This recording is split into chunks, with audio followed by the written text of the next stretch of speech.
Hey everyone, thank you for clicking on this video and welcome to my channel. My name is Lisa. I've been driving for DoorDash and Uber Eats for about 4 months now. In that time, I've learned a thing or two. I've made a few ride-alongs, but I wanted to take this video to help give you some advice, tips, and tricks so you can make the most out of your dash. This is information that I wish I knew when I first started out.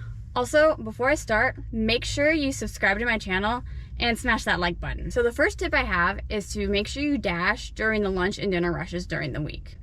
Lunch rush usually starts at 11 a.m. and then ends around 2 p.m. and dinner usually starts at about 5 p.m. until 8 p.m. That's when you'll get the most orders and the best orders. As for the weekends, there aren't really rushes. It's usually consistent. You can just dash all day long and make a consistent amount of money. My next tip is don't accept every single order. I know in the beginning it can be really tempting to accept every order because you're excited, you're ready to make that money, but honestly, it's just not worth it. You might be scared you won't get another order for a while, but I guarantee you that as soon as you decline that one order, another order is gonna pop up that's probably a lot better. Unless you live somewhere that's dead AF. The orders you don't wanna accept are anything that's only a couple dollars or where the miles are more than the pay or equal to the pay. Usually if you get an order that's only a couple dollars, it means the customer didn't tip and that's just the DoorDash base pay you're getting, which isn't worth it, especially if they can't even tip you. Also, when you get bigger orders, make sure that you pay attention to where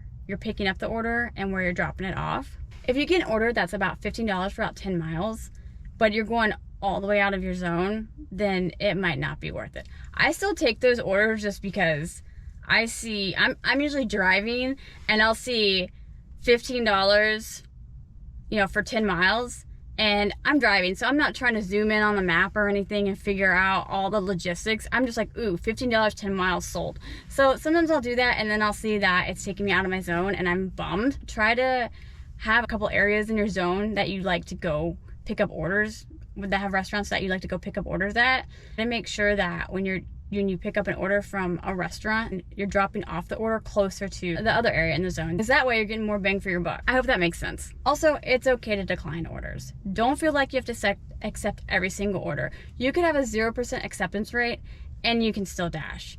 My rating is like 33% right now, and I'm getting the same orders that I got when my rating was 100%. You really don't want to take the low payouts. Not only are you making money to have for groceries, bills, whatever, you're also making this money to pay for your gas for door dashing, any car repairs, and we can't forget about taxes, which you're gonna have to take out of your pay on your own. DoorDash doesn't do that for you. My next tip is once you hit the accept button, make sure you complete every order. Unlike the acceptance rate, if you get below a certain percentage for the completion rate, then DoorDash can deactivate you. If you really can't complete the order because an emergency comes up or something, then you can reassign the order, but try not to do it that many times. Make sure your percentage stays in like the 90s at least. Make sure you're on time. Once you receive that order and you hit accept, immediately go to the restaurant and deliver it. The faster you deliver orders, the more you'll be able to make in less time. Also, don't put your life at risk just to deliver an order.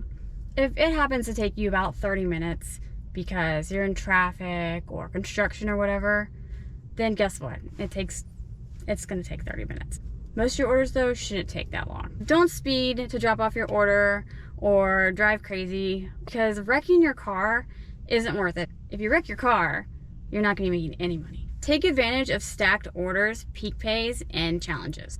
Sometimes DoorDash will send you what they call a stacked order. Basically, it's like a 2-for-1 deal. You pick up the orders at 2 different restaurants close by, and then you take them and you drop them off at houses that are close by. For example, you need to pick up an order at Applebee's, and then right down the street, like 3 restaurants away, they need you to pick up an order at McDonald's. And then after you pick up Applebee's and McDonald's, you go to the first house, drop off the delivery, and then DoorDash tells you to go to the second house and you drop that delivery off, and then you're done. If you're really lucky, you might only have to go to one house and the person just ordered food from 2 different restaurants. So for an example, pasta from one restaurant and then ice cream from an ice cream restaurant, and then you just drop it off at their house. Stacked orders are nice because you get more money and it takes way less time than doing 2 completely separate orders. DoorDash likes to do this thing called peak pay, which is when at a certain time of day, you can make an extra $1, $1.50, $2, or even $3.50 or more on top of the money you'd be getting originally for an order. In my area, I get peak pay in the evenings or at night because nobody really wants to dash at night. And usually on holidays, they like to do peak pay as well. It's pretty nice, but once again, make sure you're taking orders that are worth it. You don't want, even though you get an extra $1 or $2, if it's still not worth it, if the money is a lot less than the miles. If you recently signed up for DoorDash or have already started, you might have been offered what DoorDash calls a challenge. Basically, DoorDash will tell you to deliver a whole bunch of orders in a certain amount of time, and then they'll pay you a certain amount of money on top of what you already had made from doing the deliveries. That's pretty nice. I have been doing this since October, and it's January now, and I've only had one, and that was when I first signed up, and it was 12 deliveries. And since it was I just signed up, I still hadn't done any yet, so I didn't know if I could do it.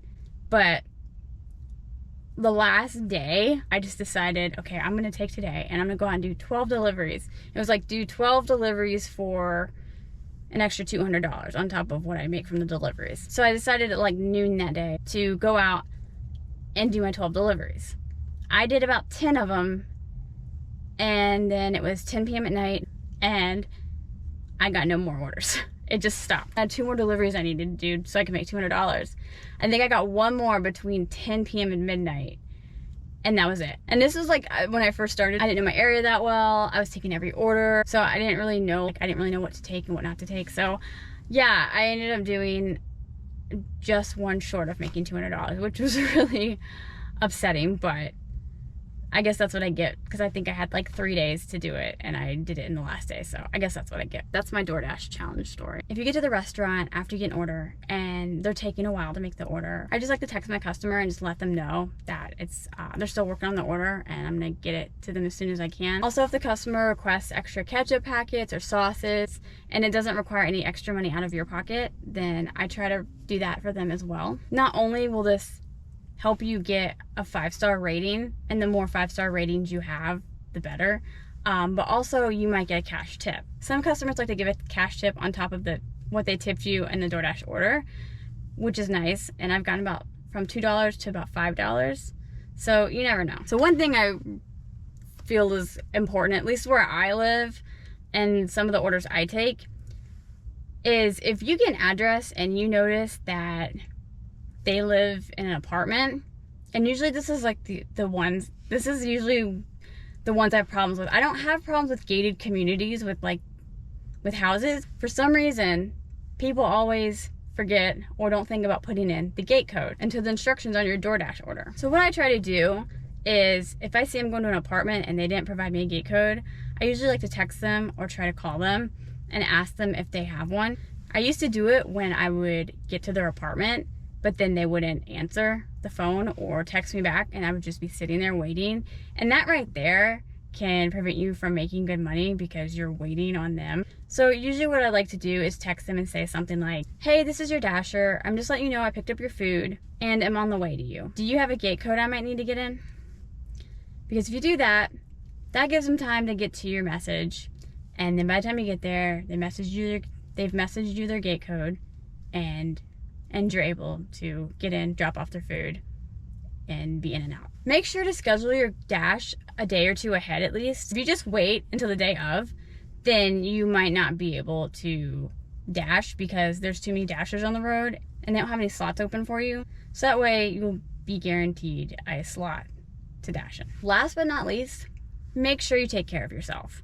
Make sure that after every few hours, 3 or 4 hours at the most, you take like 30 minutes and go eat something, go to the bathroom, stretch, whatever you need to do, because not only is that important because you need to eat and you need to pee and you need to move your body, but also once you get back in the car and you dash again, you're gonna feel a lot better and you're gonna have that energy again to continue being productive. Okay, so that's it.